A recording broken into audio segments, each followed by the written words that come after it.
Buying and selling in currency pair. Forex trading में simultaneously एक currency bye होती है और दूसरी सेल।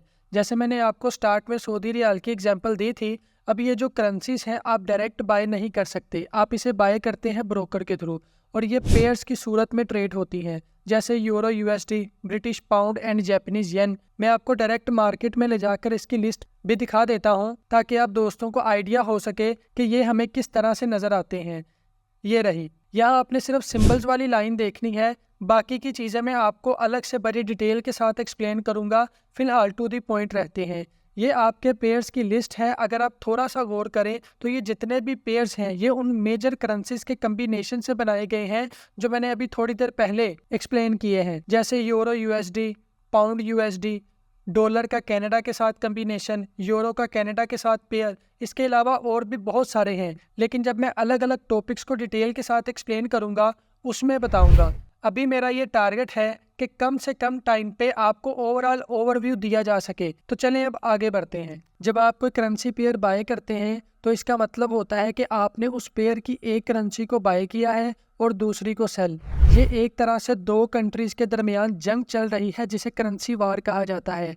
और जब आप किसी एक पेयर को बाय करते हो तो आप उस जंग का हिस्सा बन जाते हो। और एक फौजी जब एक जंग पे निकलता है तो पूरी तैयारी के साथ निकलता है। अब सवाल ये पैदा होता है कि हमें कैसे पता चलेगा कि कौन सी करेंसी कब बाय करनी है और कब सेल। एक बात याद रखिएगा, लोग मखसूस हालात में मखसूस तरीके से रिएक्ट करते हैं।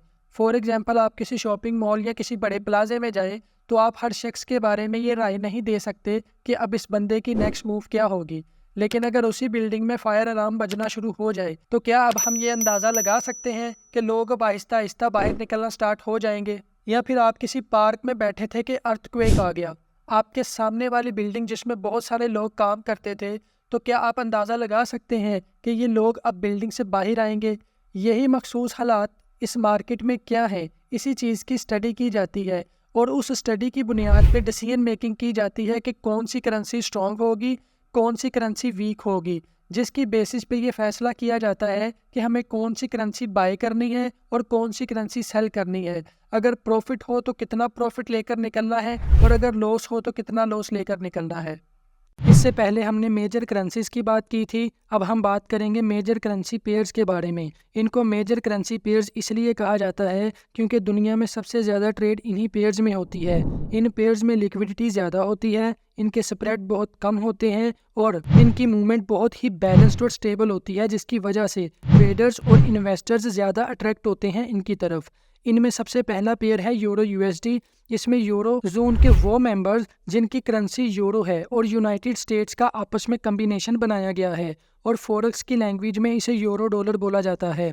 यूएसडी जेपीवाई, ये यूनाइटेड स्टेट्स और जापान की करेंसी को मिलाकर पेयरिंग की गई है जिसे डॉलर येन बोला जाता है। मेजर करेंसी पेयर्स में एक चीज़ कॉमन है और वो है डॉलर। इसी तरह डॉलर के साथ पाउंड, स्विट्ज़रलैंड, कनाडा, ऑस्ट्रेलिया और न्यूजीलैंड के पेयर शामिल हैं जिनको pound dollar, dollar swissy, dollar loonie, aussie dollar और केवी डॉलर बोला जाता है।